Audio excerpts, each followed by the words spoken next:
মনে পড়ে আমার সেই দিনটির কথা, যখন মামি বললেন, আজ আমার পায়ে মালিশ করে দাও। তার এই কথায় আমি খানিকটা বিস্মিত হয়ে গেলাম। তারপর আমি মামির পায়ে মালিশ করতে শুরু করলাম। হঠাৎ মামি আমার হাত ধরে আমাকে নিজের দিকে টেনে নিলেন। আমি কিছু বুঝে ওঠার আগেই, বন্ধুরা, গল্প শুরু করার আগে একটু মামির সম্পর্কে জানাই। আমার মামির বয়স ৩৫ বছর এবং তিনি খুবই সুন্দর। তার সৌন্দর্যে সবাই মুগ্ধ হয়ে যেত। আমি তার বাড়িতে কাজ করতাম এবং তিনি প্রতিদিন আমার কাছে পায়ের মালিশ করাতেন। আমি চুপচাপ মাথা নিচু করে মালিশ করে যেতাম। একদিন যখন আমি মামির বাড়িতে গেলাম, তখন আমি দরজা নক করতে লাগলাম। অল্প সময়ের মধ্যে একটি মিষ্টি আওয়াজ শুনতে পেলাম, ১ মিনিট আসছি। দরজা খোলার পরে যখন আমি মামিকে দেখলাম, মনে হলো যেন স্বর্গ থেকে কেউ নেমে এসেছে। তার রূপ, উজ্জ্বল ত্বক এবং চকচকে চোখ ছিল অসাধারণ।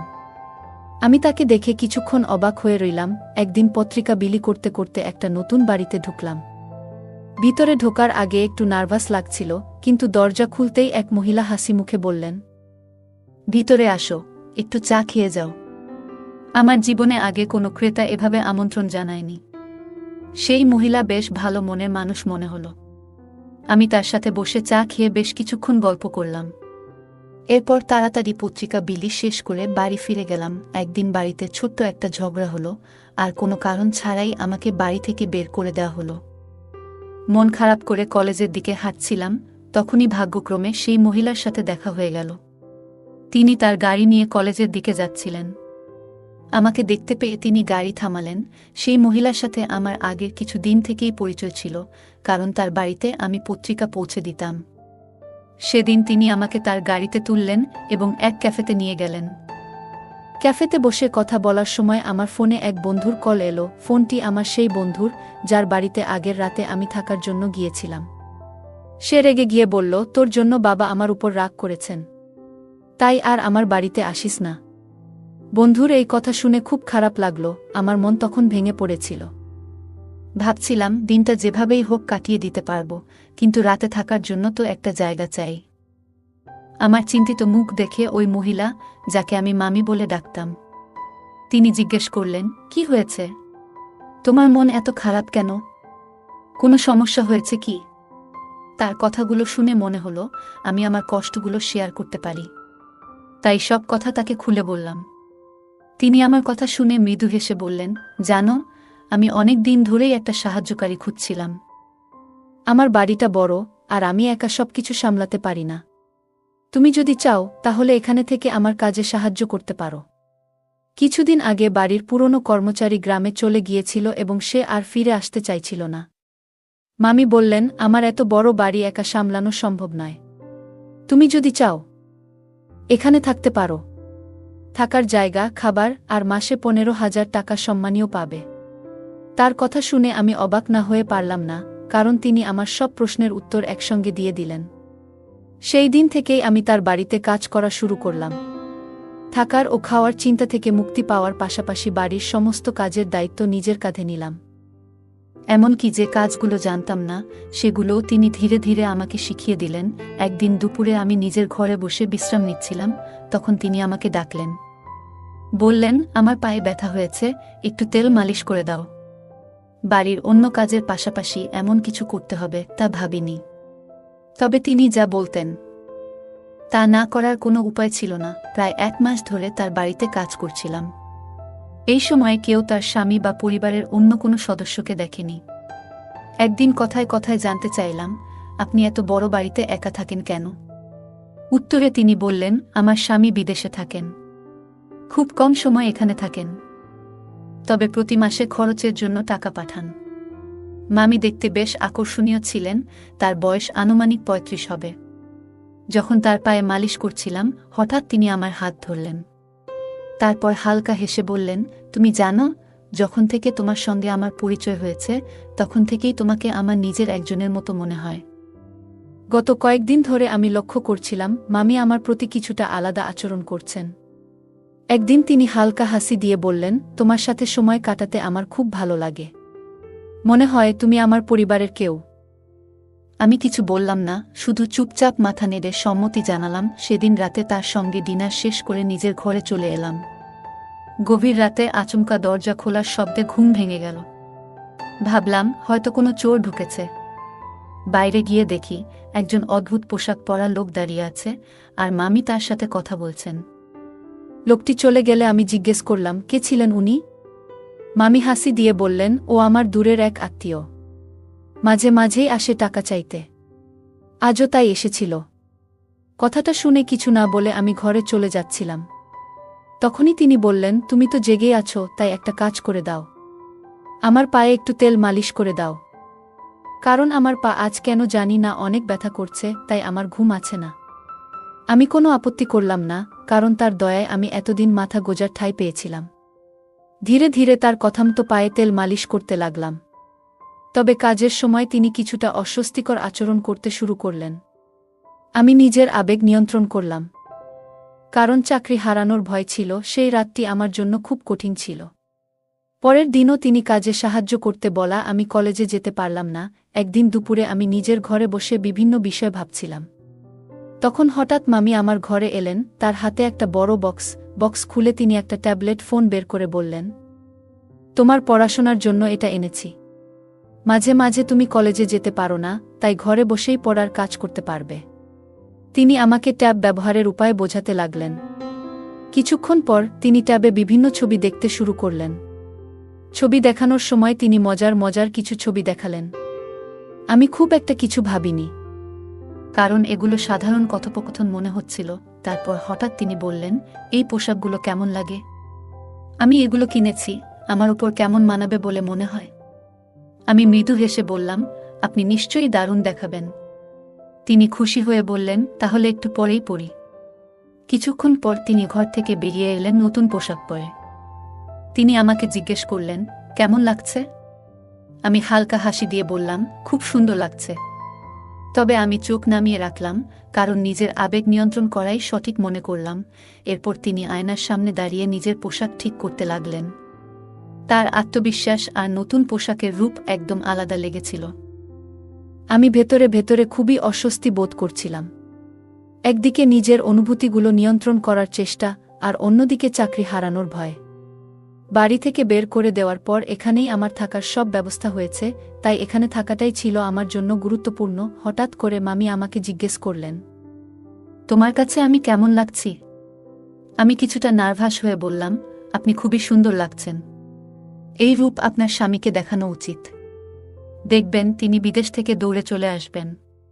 তিনি আমার কথায় মৃদু হেসে বসলেন, তবে একটু পর মুখ গোমড়া করে বিছানায় বসে পড়লেন। কিছুক্ষণ পর তিনি বললেন, আমার স্বামীকে ভিডিও কলে এই সাজ দেখালেও কোনো লাভ নেই। তার কাছে তার কাজই সব। আমি শান্তভাবে বললাম, আপনি খুবই আকর্ষণীয় একজন মানুষ। তবে আপনার স্বামী হয়তো কাজ নিয়ে বেশি ব্যস্ত। তিনি মৃদু হাসি দিয়ে বললেন, আমার বয়স এখন ৩৫। তবুও তিনি কখনো পরিবার নিয়ে ভাবেননি। আমি এখন একাই জীবনযাপনে অভ্যস্ত, তবে মাঝে মাঝে মনে হয় জীবনে একজন সঙ্গীর প্রয়োজন, যে আমাকে ভালোবাসা এবং আনন্দ দিতে পারবে। তার কথাগুলো শোনার পর আমি আর কোনো কথা বললাম না। মনে হলো তিনি তার মনের কষ্টগুলো ভাগ করে নিচ্ছেন। মামি মৃদু কণ্ঠে বললেন, যদি আমার স্বামী আমাকে সত্যিই বুঝতেন, তবে আজ এই দিন দেখতে হতো না। আমি কারো সমর্থনের জন্য এভাবে অপেক্ষা করতাম না। তার চোখে জল এসে গেল। এরপর বললেন, তোমাকে দেখে আমার বিশ্বাস হয় তুমি কখনো আমাকে হতাশ করবে না। আমি বুঝতে পারছিলাম তিনি হয়তো ধীরে ধীরে নিজের একাকিত্বের কথা শেয়ার করছেন। তিনি সামনের চেয়ারে আধো পোশাকে বসে রইলেন। আমি অস্বস্তি বোধ করছিলাম এবং নিজেকে সামলাতে সেই ঘর থেকে বেরিয়ে এলাম। বুঝতে পারছিলাম সেখানে থাকলে নিজের ওপর নিয়ন্ত্রণ রাখা কঠিন হয়ে যাবে। রাতে রান্নাঘরে যখন আমি রাতের খাবার প্রস্তুত করছিলাম, তখন হঠাৎ তিনি রান্নাঘরে এলেন। আমি গরম দুধ আগে থেকেই তৈরি করে রেখেছিলাম। তিনি দুধের পাত্রটি তুলে নিচে রাখছিলেন, কিন্তু অসাবধানতাবশত সেই গরম দুধ আমার পায়ের উপর পড়ে গেল। পা জ্বলে যাওয়ায় আমি যন্ত্রণায় চিৎকার করতে লাগলাম। মামি দ্রুত আমাকে তার ঘরে নিয়ে গেলেন এবং কুলিং ক্রিম দিয়ে আমার পায়ে মালিশ করতে শুরু করলেন। আমি ততক্ষণে সাধারণ প্যান্ট পরা অবস্থায় তার সামনে শুয়েছিলাম, কিন্তু আমার সমস্ত মনোযোগ ছিল পায়ের ব্যথার উপর। পায়ের ব্যথায় অনেক কষ্ট পাচ্ছিলাম। তিনি অনুশোচনায় ভেঙে পড়ে বললেন, তোমার এমন কষ্টের জন্য আমিই দায়ী। আমি আসলেই ভুল করেছি, নিজেকে ক্ষমা করতে পারছি না। তার কথাগুলো শুনে আমি তাকে শান্ত করার চেষ্টা করলাম, কারণ তার চোখে অনুশোচনা স্পষ্ট ছিল। মামি হঠাৎ নিজেকে দোষারোপ করতে লাগলেন এবং নিজের হাত দিয়ে নিজের গালে চড় মারতে শুরু করলেন। এই দৃশ্য দেখে আমি হতবাক হয়ে গেলাম। তখন আমি তার হাত ধরে থামালাম এবং বললাম, আপনার কোনো দোষ নেই। যা হওয়ার ছিল তা হয়ে গেছে। আমরা অতীত বদলাতে পারব না। এখন নিজেকে দোষ দেওয়া বন্ধ করেন। তার চোখ দিয়ে জল গড়িয়ে পড়ছিল। আমি এগিয়ে গিয়ে তার চোখের জল মুছে দিলাম। কিন্তু হঠাৎ তিনি আমার আহত পায়ে হাত রাখলেন আর আমার মুখ দিয়ে যন্ত্রণার শব্দ বেরিয়ে গেল। তিনি সঙ্গে সঙ্গে সরে গেলেন। আমি একজন ২০ বছরের তরুণ আর তিনি ৩৫ বছরের একজন পরিপক্ব নারী। এমন পরিস্থিতি আমি কল্পনাও করিনি। রাতে তিনি আমার জন্য দুধ নিয়ে এলেন এবং আবারও আমার পায়ে ক্রিম লাগালেন। আমার পা খুবই ব্যথা করছিল। দুধ খাওয়ার কিছুক্ষণ পর আমি ঘুমিয়ে পড়লাম, কিন্তু তিনি আমার পায়ের কাছে বসে অনেকক্ষণ ধরে আমার যত্ন নিচ্ছিলেন। পরবর্তী কয়েকদিনে তার যত্নের জন্যই আমার পা দ্রুত সেরে উঠল। যখন আমি পুরোপুরি সুস্থ হলাম, তখন তিনি আমাকে আরও ভালো করে দেখভাল করতে শুরু করলেন। প্রতি রাতেই দুধ খাওয়ার ব্যবস্থা করতেন এবং সবসময় আমার ভালো থাকার জন্য চিন্তিত থাকতেন। একদিন সন্ধ্যায় তিনি আমাকে তার ঘরে ডাকলেন। আমি ঘরে ঢুকে দেখলাম তিনি শুধু একটি তোয়ালে জড়িয়ে আছেন। এই দৃশ্য দেখে আমি খানিকটা অস্বস্তিতে পড়ে গেলাম, কারণ আমি তাকে অনেক সম্মান করতাম। তিনি আমার আশ্রয়দাতা। তিনি তার বিছানার ওপর রাখা শাড়িগুলোর দিকে ইঙ্গিত করে বললেন, আজ আমি তোমার পছন্দের একটি শাড়ি পরব। একটু বাইরে যেতে চাই, তাই তুমি যেটা বলবে সেটাই পরব। আমি শাড়িগুলোর মধ্যে থেকে একটি বেছে দিয়ে বললাম, এটি আপনার জন্য একদম মানানসই হবে। আজ মামির আচরণ খুবই আলাদা ছিল। মনে হচ্ছিল তিনি হয়তো প্রথমবার সাদা সালোয়ার কামিজ পরেছেন। সারা দিন আমাকে সাহায্যের জন্য ডেকে চলেছেন। আমি তার সাজগোজে সাহায্য করছিলাম আর তাকে আরও সুন্দর লাগানোর জন্য তিনি আমার পরামর্শ নিচ্ছিলেন। যখন তিনি সেজে উঠলেন, তখন আমাকে জিজ্ঞাসা করলেন, কেমন লাগছে আমাকে? আমি বললাম, আপনাকে সবসময় সুন্দর লাগে, আজও অসাধারণ দেখাচ্ছে। এই কথা শুনে তিনি আনন্দে আমাকে জড়িয়ে ধরলেন। তারপর তিনি তার ফোন বের করে আমাদের দুজনের কয়েকটি ছবি তুলে নিলেন।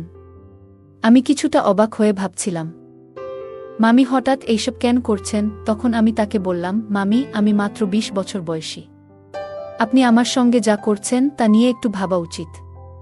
এই কথা শুনে মামি কিছুটা রেগে গেলেন এবং বললেন, তুমি এত কথা কেন বলছো? আজকের দিনটি আমার জন্য খুবই গুরুত্বপূর্ণ, কারণ আজ আমার জন্মদিন। আমি চেয়েছি এই দিনটি তোমার সঙ্গে উদযাপন করব। এখন আর কোনো প্রশ্ন করবে না। এরপর তিনি আমাকে তার ঘরে নিয়ে গেলেন।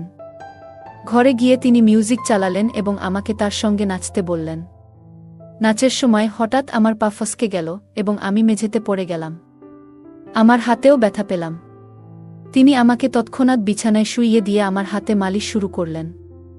কিন্তু মালিশ করতে করতে তার আচরণ কিছুটা অদ্ভুত হতে লাগল। আমি পরিস্থিতি বুঝে নীরব থাকলাম এবং তার সাহায্য নিতে থাকলাম। কিছুক্ষণ পর আমি চোখ বন্ধ করলাম, কিন্তু ঘুম আসছিল না। তখন হঠাৎ দেখি মামি একটি গ্লাসে দুধ নিয়ে ঘরে ঢুকলেন। তিনি গ্লাসটি নিজের হাতে ধরে আমাকে খাওয়ালেন। রাতে মামি আমার পায়ের ব্যান্ডেজ খুলে দেখলেন। তিনি জানতে চেয়েছিলেন যে আমার পায়ের জখম কতটা ভালো হয়েছে। পায়ে হাত বুলিয়ে বললেন, এখন তোমার পা আগের চেয়ে ভালো আছে, তবে পুরোপুরি সেরে উঠতে আরও কিছুটা সময় লাগবে। তিনি স্নেহ ভরে আমার হাত এবং পায়ে হাত বুলাচ্ছিলেন। তার এই আচরণে আমি কিছুটা অপ্রস্তুত বোধ করছিলাম। পরের দিন সকালে যখন ঘুম থেকে উঠলাম, তখন নিজেকে মামির ঘরের বিছানায় দেখতে পেলাম। আমি স্নান করার জন্য বাথরুমে গেলাম এবং আয়নায় নিজের গলা ও মুখে কিছু অদ্ভুত দাগ দেখতে পেলাম। আমি ভাবতে লাগলাম, এটি কিভাবে হলো? হয়তো আমার অসাবধানতার জন্য এমন হয়েছে। এরপর থেকে মামি প্রায়ই আমাকে তার ঘরে ডেকে নিয়ে যেতেন। তিনি আমাকে নানান বিষয়ে পরামর্শ দিতেন, কখনো গল্প করতেন, আবার কখনো মজার হিন্দি মুভি দেখাতেন। মাঝে মাঝে রাতে আমার জন্য গরম দুধ নিয়ে আসতেন এবং স্নেহ ভরে খাওয়াতেন। তিনি আমার পরিবারের লোকেদের মতো আমার অনেক যত্ন নিতেন। আর এখন তো আমার সেই পরিবারও আমার খোঁজ নেয় না। তাই এখন মামি আমার কাছেই সব। আমি গত ২ মাস ধরে বাড়ি থেকে দূরে আছি। আমার পরিবার আমাকে খোঁজেনি, এটা ভেবে মন খারাপ হচ্ছিল। তবে মামি আমাকে যত্ন করেছেন, যা আমার মনে শান্তি দিয়েছে। একদিন মামি আমাকে তার পুরনো ফটো অ্যালবাম দেখালেন। সেই ফটোতে তার জীবনের অনেক স্মৃতি ছিল।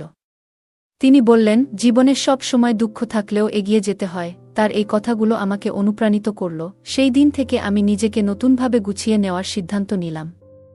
মামি আমার পাশে ছিলেন এবং তার স্নেহ ও যত্ন আমাকে নতুন পথ খুঁজে পেতে সাহায্য করল। রাত গভীর হয়ে গিয়েছিল। আমি আমার হাতের ব্যথা নিয়ে প্রতিদিনের মতো পাশের ঘরে গেলাম। ঘরে ঢুকেই চোখ পড়ল একটি ছোট, আকর্ষণীয় পোশাকের উপর। আমি বললাম, তুমি যদি এই পোশাকটি পরো তাহলে খুব সুন্দর লাগবে। সে আমার কথা শুনে হালকা হাসল, আর কয়েক মুহূর্ত পরে সেই পোশাকটি পরে আমার সামনে এলো। তাকে দেখে একেবারে মোহিত হয়ে গেলাম। এরপর সে প্রতিদিনের মতো দুধের গ্লাস নিয়ে আমার সামনে এলো। আমি গ্লাসটি হাতে নিয়ে পান করলাম। কারণ আমি অসুস্থতার কারণে দিন দিন দুর্বল হয়ে যাচ্ছিলাম, তাই মামি আমার বিশেষ দেখভাল করছিল। আমার শরীর ক্লান্ত থাকায় কিছুক্ষণ পর ঘুম এসে গেল। হঠাৎ ঘুম ভেঙে অনুভব করলাম কেউ যেন আমার খুব কাছে। চোখ মেলতেই দেখি আমি তার পাশে শুয়ে আছি। আমি চুপচাপ ছিলাম, কারণ সেই মুহূর্তে কিছু বলার মতো অবস্থায় ছিলাম না। চারপাশে এক অদ্ভুত নীরবতা। কিছুক্ষণ পরে আবার ঘুমিয়ে পড়লাম। ভোরবেলা ঘুম ভাঙতেই বুঝতে পারলাম আমার হাত আর পা ঠিক নেই। আমার হাত প্লাস্টারে বাঁধা, একটি চোখে ব্যান্ডেজ, আর পা ঠিক মতো নড়ছে না। নিজেকে হুইল চেয়ারে আবিষ্কার করলাম। হঠাৎ লক্ষ্য করলাম একজন মহিলা আমাকে রাস্তায় নিয়ে ঘুরছে। সে পথচারীদের কাছে সাহায্য চাইতে শুরু করল।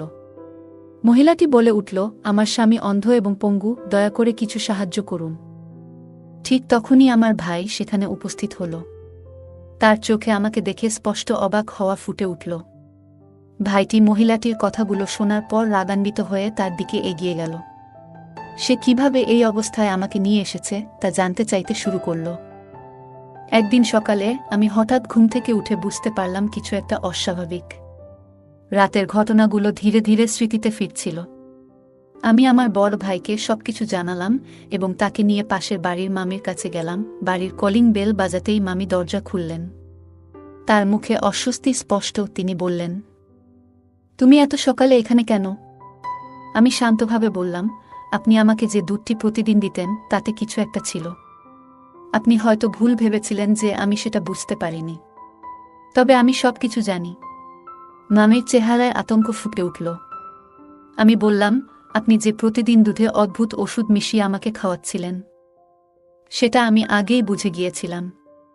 আমি তখন থেকেই দুধ পরীক্ষা করতে শুরু করি এবং একদিন দেখি আপনি কিভাবে ওষুধ মিশিয়ে দিচ্ছেন। আমি আরও যোগ করলাম, আপনার উদ্দেশ্য বুঝতে পারার পর আমি সেই ওষুধ ফেলে দিয়ে এর পরিবর্তে শর্করাবিহীন সাধারণ ট্যাবলেট ব্যবহার করতাম। সেই কারণেই গত রাতে আমি ঠিকমতো ঘুমাইনি এবং সব ঘটনা স্পষ্ট দেখেছি। মামি আর কোনো কথা বললেন না। আমি আমার ভাইয়ের সাহায্যে পুরো বিষয়টি পরিষ্কার করলাম। আমার ভাই আমাকে বলল, এখন তুমি নিরাপদ আর এই বাড়িতে তোমার আসা বন্ধ করবে। এরপর আমি নিজেকে প্রতিজ্ঞা করলাম, আর কখনো এমন ভুল করব না যাতে কারো ফাঁদে পড়তে হয়। আমি আগে থেকেই আমার অবস্থানের খবর আমার বড় ভাইকে পাঠিয়েছিলাম। তিনি দ্রুত সেখানে পৌঁছে যান এবং তার সঙ্গে এক নারী পুলিশও ছিলেন। মামিকে দেখেই পুলিশ তাকে চড় মারলেন। চড় খাওয়ার পর মামি সব সত্যি কথা বলতে শুরু করলেন। আসল সত্যি হলো, মামির স্বামী বিদেশে ছিলেন না। যাকে তিনি আমার কাছে ভাই হিসেবে পরিচয় করিয়ে দিয়েছিলেন তিনিই তার স্বামী। সে কোনো মানসিক সমস্যাগ্রস্ত ছিল না, বরং মামি এবং তার স্বামী মিলে শিশুদের পাচারের সঙ্গে জড়িত ছিল। তারা শিশুদের শারীরিকভাবে অক্ষম করে ভিক্ষা করতে বাধ্য করত। আমাকেও তারা সেই পথে ঠেলে দিতে চেয়েছিল। মামি আমাকে প্রতিদিন দুধে নেশাজাতীয় ওষুধ মিশিয়ে খাওয়াতেন যাতে আমি অচেতন হয়ে যাই এবং তাদের পরিকল্পনার শিকার হই। কিন্তু আমি সময়মতো নিজের ভাইয়ের সাহায্য নিই। সেই কারণেই আজ আমি মুক্ত। আমার ভাই মামি এবং তার স্বামীকে গ্রেপ্তার করতে সাহায্য করেন। পরবর্তী সময়ে ভাই আমাকে বললেন, তুমি আজ সত্যিই সাহসিকতার উদাহরণ সৃষ্টি করেছ। তবে মনে রেখো, বাইরের পৃথিবীতে অনেক মানুষ আছে যারা শুধু তোমার দুর্বলতার সুযোগ নিতে চায়, কিন্তু তোমার পরিবারই একমাত্র যারা সবসময় তোমার ভালো চায়। আমার ভাই আমাকে সেদিন অনেক গুরুত্বপূর্ণ কিছু বোঝালেন। তিনি বললেন, এই পৃথিবীতে বাইরের মানুষ অনেক সময় আমাদের ক্ষতি করার চেষ্টা করে, কিন্তু মনে রেখো, পরিবারই আমাদের আসল শক্তি, আমাদের নিরাপত্তার ঢাল। তাই কোনো ভুল সিদ্ধান্ত নেওয়ার আগে আমাদের সবসময় পরিবারের কথা মনে রাখা উচিত। ভাইয়ের কথা আমার মনে গভীর ছাপ ফেলল। আমি তাকে কথা দিলাম, আজ থেকে আর কখনো এমন ভুল করব না। আমি পরিবারের পরামর্শ মেনে চলব। ভাই আমাকে জড়িয়ে ধরলেন। আর আমি বুঝতে পারলাম পরিবারের গুরুত্ব কতটা। বন্ধুরা, এই পৃথিবীতে কিছু মানুষ নিজেদের স্বার্থের জন্য এত নিচে নেমে যায় যে তারা ভুলে যায় মানবতার আসল উদ্দেশ্য। কিন্তু যখন তারা সেই ভুল বুঝতে পারে, ততক্ষণে অনেক ক্ষতি হয়ে যায়। আসলে এই পৃথিবীতে আমাদের পাঠানো হয়েছে ভালো কাজ করার জন্য। যদি আমরা সঠিক পথে চলি, তাহলে আমাদের কখনো ভুল করার প্রয়োজন হবে না। সবাই যদি একে অপরের সাহায্যে এগিয়ে আসে, তাহলে পৃথিবীটা আরও সুন্দর হয়ে উঠবে। এই গল্প আমাদের জানায়, কিছু মানুষ লোভের জন্য এত নিচে নেমে যায় যে তারা অন্যদের জীবন ধ্বংস করতেও পিছপা হয় না। গল্পের মামি এবং তার স্বামী শিশু পাচার এবং শারীরিক অক্ষমতার মতো নৃশংস কাজ করত। এটি আমাদের মনে করিয়ে দেয় যে সতর্ক না হলে আমরাও এমন ফাঁদে পড়তে পারি। গল্পের শেষাংশ আমাদের মনে করিয়ে দেয়, আমরা এই পৃথিবীতে এসেছি ভালো কাজ করার জন্য। পরোপকার এবং ন্যায় পথে চললে আমাদের জীবনে কখনো ভুল করার প্রয়োজন পড়ে না। একে অপরকে সাহায্য করলে সমাজ সুন্দর হয়। তাই মানবিক মূল্যবোধ বজায় রাখা প্রয়োজন। গল্পের প্রধান চরিত্র নিজের ভুলগুলো থেকে শিক্ষা নিয়েছে। সে প্রতিজ্ঞা করেছে যে ভবিষ্যতে পরিবারের পরামর্শ ছাড়া এমন কোনো সিদ্ধান্ত নেবে না যা বিপদ ডেকে আনতে পারে। এটি দেখায় যে প্রতিটি ভুল আমাদের জীবনে একটি বড় শিক্ষা দেয়। এই শিক্ষা গ্রহণ করে ভবিষ্যতে আরও সতর্ক হওয়া উচিত। এই গল্পটি আমাদের জীবনের সতর্ক থাকার গুরুত্ব, পরিবারের প্রতি আস্থা, সাহসিকতার মূল্য এবং ন্যায়ের পথে চলার প্রেরণা দেয়া। এটি আমাদের জানায় যে আমরা যতই কঠিন পরিস্থিতির মধ্যে থাকি, বুদ্ধি, ধৈর্য এবং সঠিক পরিকল্পনার মাধ্যমে তা অতিক্রম করা সম্ভব। পাশাপাশি মানবিক গুণাবলী চর্চা করে এবং অন্যায়ের বিরুদ্ধে রুখে দাঁড়িয়ে সমাজে ইতিবাচক পরিবর্তন আনা যায়। গল্পটা কেমন লাগলো জানাতে ভুলবে না। আরও মজার মজার রোমান্টিক গল্প শুনতে চাইলে ভিডিওটি লাইক, শেয়ার এবং চ্যানেলটি সাবস্ক্রাইব করতে এবং বেল আইকনটি ক্লিক করতে ভুলবে না। ধন্যবাদ।